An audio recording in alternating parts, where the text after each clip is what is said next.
Thank you for that. Good morning, everyone. It's great to see so many of you here today. I'm looking forward to networking with you a little bit later on. But yes, diversity and inclusion. So just to start off, just to introduce Schneider Electric and our diversity and inclusion strategy. So with introductions, so I'm Francesca Stone. I'm one of the senior talent acquisition specialists. But I have a dual split role, similar to Becky at TfL, and also look after the external diversity and inclusion lead. And my colleague, Kristin Baker, is our strategic marketing and growth transformation specialist, but is also the internal diversity and inclusion lead. And together we support D&I across the UK and I zone. So we wanted to start with our mission statement today. So at Schneider Electric, diversity and inclusion is at the heart of the organisation. It's an integral part of our history, culture and identity. We recognise that embracing diversity unlocks innovation and creativity and fosters collaboration. We want our employees to reflect the diversity of our communities and the customers that we serve. And as a result, our teams are stronger to drive the company's future. Now, for us, this initiative was key, and it was one of the first ones that we tackled, but we wanted a statement that we felt our employees would be proud of, would believe in, and could uphold in the same as any code of ethics. So just to give an overview about Schneider Electric.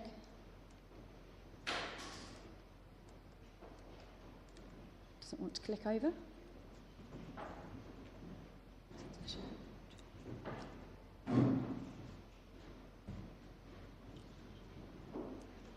There we go. Excellent. Okay. So just to give you an overview, Schneider Electric, global specialist in energy management and automation. We have a revenue, last year we had a revenue of just under 25 billion euros, and that's in global revenue. 5% of that revenue was devoted to R&D. We have 160,000 employees across 100 different countries. And we have 4 integrated businesses. The revenues in those businesses are 43% within building. IT, we're at a revenue of 15%. Industry, we're at 22%. And infrastructure at 20%. So geographically, our spread is very balanced. We have a revenue of 28% across Northern America, 27% across Western Europe, 27% across Asia Pacific, and 18% across the rest of the world. So we don't have one designated zone. It's great that we've got a very balanced geography. Okay, so we embarked on a piece of research to really understand the benefits of diversity and inclusion. And what we recognise is that diverse and inclusive companies are more innovative, which means diversity in race and gender generates diversity in thought. Diverse approaches to the same problem generates new insights and enhances efficiency. We also said that they would be more dynamic, so employees from diverse backgrounds function better in teams than those whose members are very similar. And then finally we said, and study supports that they're more attractive to talent. So 80% of university students felt that it was important that an employer engages in creating a diverse and inclusive workplace. I'm now going to pass you over to Kristin, who's going to go into our strategy. Great, thanks, Fran. Okay, so as Fran explained, we are a very large company. And I think when you look at diversity and inclusion, it's quite challenging in such a large organization because it means something in every different country. So our French team, they deal more with gender. Our American team, they deal more with minorities. Here in the UK, I think we're pretty lucky. But one of the things that we found that's been very successful at Schneider to help unite all of the different geographies across the zone in the world is the UN He for She. So the UN He for She, Schneider Electric is one of 10 corporate impact champions. So this starts at the top. Our CEO, Jean-Pascal Tricotte, made a commitment on behalf of the organization to work towards 3 goals by 2020. So by 2017, he said 85% of Schneider employees will work in countries with gender pay equity plans. And here in the UK, we're proud that we completed that activity by the end of last year. So here we've done a complete assessment and made sure from a gender perspective, everyone is paid equally. The second commitment is increasing representation of women across the pipeline. So I'm sure you have the same challenge as we do in Schneider. Many times our pipeline leaks at the top and halfway through. So this is about trying to ensure that as we develop talent throughout the pipeline, not only women, they don't drop out halfway through. We've done very well at bringing more women in at the top level, but keeping them engaged throughout their careers is where we still struggle. So we're working to actively put in place initiatives to help prevent this pipeline from leaking. And then lastly, it's about leadership commitment. So 40 of our zone presidents across the globe have signed up for the He for She Corporate Impact Champion Women Empowerment Principles commitment. So they're dedicated in the zone that they're working with to ensure that women have equal opportunities and that we're promoting actively the mobilization of women in our workforce. The He for She commitment, if you're not familiar with it, you can sign up today. So if you go on the UN website, it's sponsored by UN Women. So within Schneider Electric, we've had over 32,000 employees sign up for this, and we have about 500 here in the UK. So I would encourage you to promote this within your organization. It's really a great commitment to help engage everyone and align at a global level what you're doing around diversity and inclusion. So that being said, though, it's also challenging, because we're such a large organization, to adapt what's happening globally to the local market. But that's one of the things that Fran and I have worked closely on over the last year here within the UK. So we basically understood what the global strategy was, and then we said, what does that mean for the UK and Ireland? So we aligned the strategy to 3 key principles: recruitment, retention, and commitment. And as Fran spoke earlier, we have both internal and external initiatives. Now, we felt this worked best just for our business, so I handle everything that's happening internally. Fran does more of the promotion, the recruitment aspects. But we have aligned for each of these different areas of the strategy, both an internal initiative and an external initiative that we're working through. So now we'll take you through a few of the things that we've done. So the first one, the first thing we've done is establish a women's network. So this is something we realize it's a really simple thing to do, and it helps bring people together. Traditionally, Schneider Electric is a male-dominated workforce. There are a lot of women, but also due to the nature of how we work, a lot of traveling appointments, they don't even always know each other. So just by establishing this simple network, we brought women together at different offices across our zone. We typically had a senior woman in leadership share their experiences in their career path, as well as an up-and-coming leader share their experience. And then it was more of a roundtable discussion. What were people experiencing in the business? What are concerns? What are challenges? And then a bit of networking afterwards with lunch and teas. The second thing we're doing is we're calling Unique Week. And this is going to launch for the first time this year. But one of the things we realized, and it's important here in the UK especially, is that at the global level we're focused a lot on gender. And diversity and inclusion, as you know, isn't just about gender. So we needed to make our organization more inclusive. So Unique Week is a way to bring together all the individuals across our business to celebrate our differences.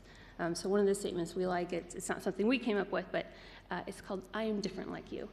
And I think that's a really powerful statement. And so that's kind of our tagline for this Unique Week. So we'll be doing different activities across the zone, people sharing their culture, some of their past experiences, and we're going to make a whole week out of it. So that'll be happening in the fall. One of the other things we've done is more actively promote the STEM Ambassador Program. So I'm sure you're probably aware of the UK initiative. It's a great program.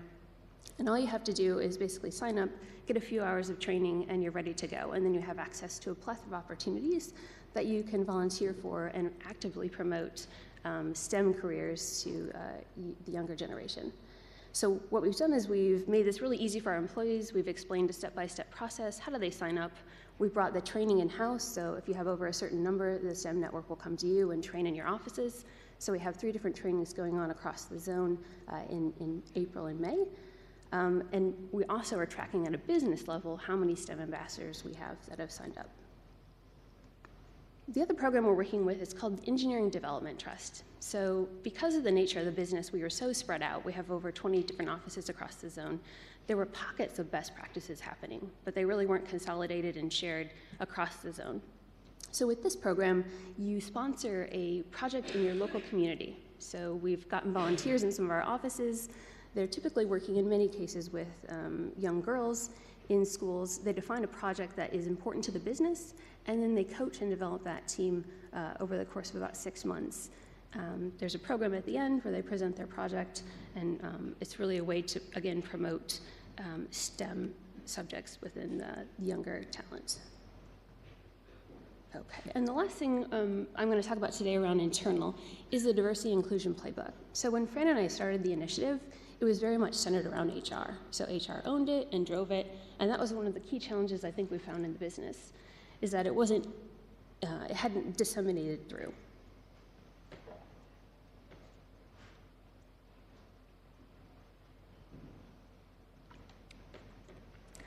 So what we did was basically took our strategy, so you can see there on the left the different categories: acquisition, retention, and commitment, and we defined different initiatives that would help drive this through the business and actually make it real. So it's not just an HR thing now, it's in the business.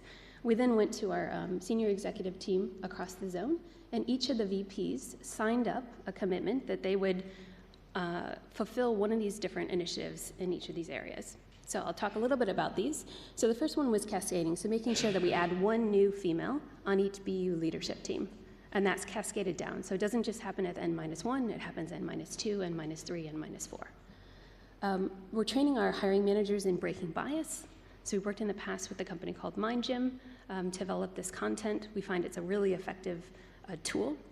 We're now doing it before we have any people discussions within the business. So my leadership team meeting at the end of the month, before we even start talking and doing our people review, we're doing a breaking bias session. It's a great way to step back, remind us all before we go into the discussion what we're actually talking about, and focus on those key skills and try and eliminate the bias in our discussion. Next one is around diversity. So 50% of all new hires are from a diverse profile. And here we're calling that age, gender, or background. So we're not focusing just on gender there. The recruiting shortlist should also include a minimum of one female candidate. So to be clear, the business VPs and their HR VPs, they just had to sign up for one of those. They can take more than one commitment if they'd like, but at a minimum, they had to sign up for one. The second area we're focusing on is retention. So they had an option of deploying a BU census. So what this is, within Schneider today, we didn't have a good way of tracking all of the demographic information about our talent pool or our employees in general. So we are looking at ways in our system to allow people to go in and enter further information about themselves. So I think one of the big challenges is we don't understand the population. So how can we drive initiatives that relate to the population if we don't understand who they are? So this would allow them to fill out their background, country of nationality, further language skills, to give us more of an idea of what we're working with. The second one in that area is promotion path for talented, diverse profiles. So ensuring that within the business, we're actively tracking those people to make sure that they see a future within the organization. And then the last one, we left it quite open, so it's around commitment. So they could sponsor Engineering Development Day Trust project, like I spoke about before. They could have 10 STEM ambassadors from their part of the business, and then they could also do just a personal commitment, so wherever else they felt was relevant for their business. So what we're doing, we took a benchmark at the end of the first quarter. Where are you at today? And it's shared in the quarterly exco within the zone. Each BU is compared to each other, so we can see how they're doing, and they're going to be measured on it from a zone perspective by our zone president. So we think this is one of the big initiatives that will help us start to see inroads in our diversity and inclusion strategy. And I'll turn it back to Fran to talk about the external initiatives. Brilliant, thank you. Okay, so just to share with you some of the external initiatives. I've got our top three of many. So the partnership with Where Women Work. Where Women Work are a digital recruitment marketing company, and they help to really promote the strategy externally. We've worked with them from the start of the project. And yeah, it's been great for them to help and support us in really inspiring and educating women about Schneider Electric. And one of many initiatives, one being a multi-digital platform that they created with us. And again, it's about showcasing Schneider Electric and profile interviews, recruitment. It's a really helpful platform for us, and that's something we've been really successful in. The other thing is showcasing a female talent within Schneider Electric. So that particular picture there, that's our zone president, that's Tanuja Randari. And Tanuja is one of those who we've showcased. So it's important for us that when we're talking about diversity and inclusion and we're, showcasing talent within Schneider Electric, that we have some career testimonials that we can share externally, which kind of, spreads the same message, really positive story about some of our excellent female staff who have, a great career testimonial to share with others. So that's something we've done across the board, across all levels, from graduates right the way up to our zone leader. And the other one is building a pipeline for female talent. So we've outsourced an intelligence research provider to work very closely with us. And that's, when I say us, that's the talent acquisition team, to really understand where the female talent exists currently within the UK and I. Okay, and then in terms of external recognition, so ones we're very proud of, we received a couple of award nominations and finalists last year in December. Actually, one Natasha is pretty aware of, and it was a brilliant event, but we were very fortunate to come away as winner for Best Technology Recruitment Team, and also for runner-up, and we were highly commended for our diversity and inclusion strategy.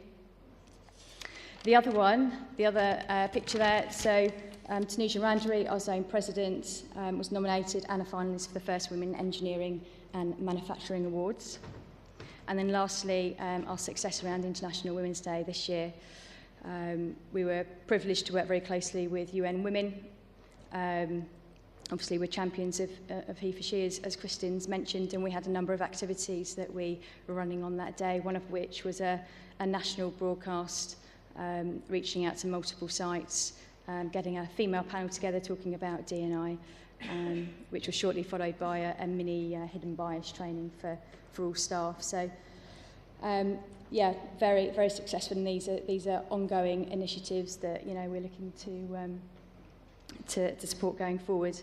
So finally, we wanted to share with you a 2-minute short film which highlights what diversity and inclusion means to Schneider Electric.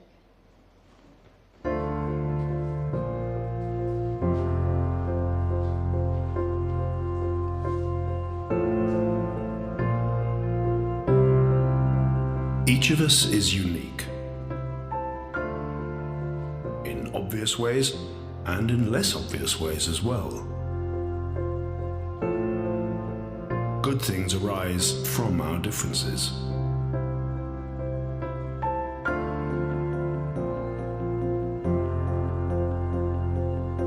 We share responsibilities and treat each other with dignity.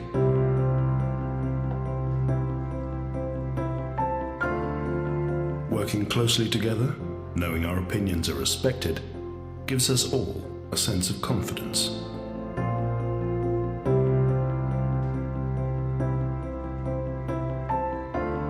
Our diversity is our strength and our source of innovation and creativity.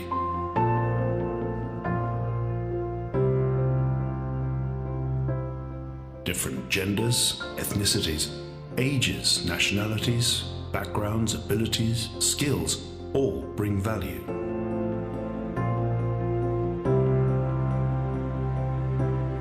The diversity of viewpoints, life experiences, culture, and worldviews, these differences are a gift for all of us.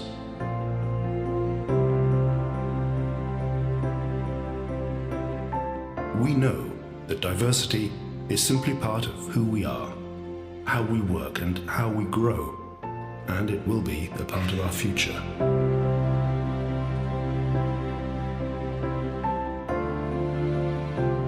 Each of us may be unique, but we are all part of Schneider Electric.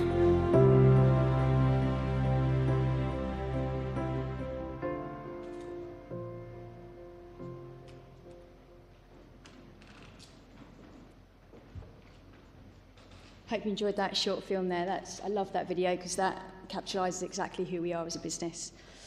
Okay, so just want to say thank you. You've been a brilliant audience, and we shall now open up for questions. Thank you very much, guys.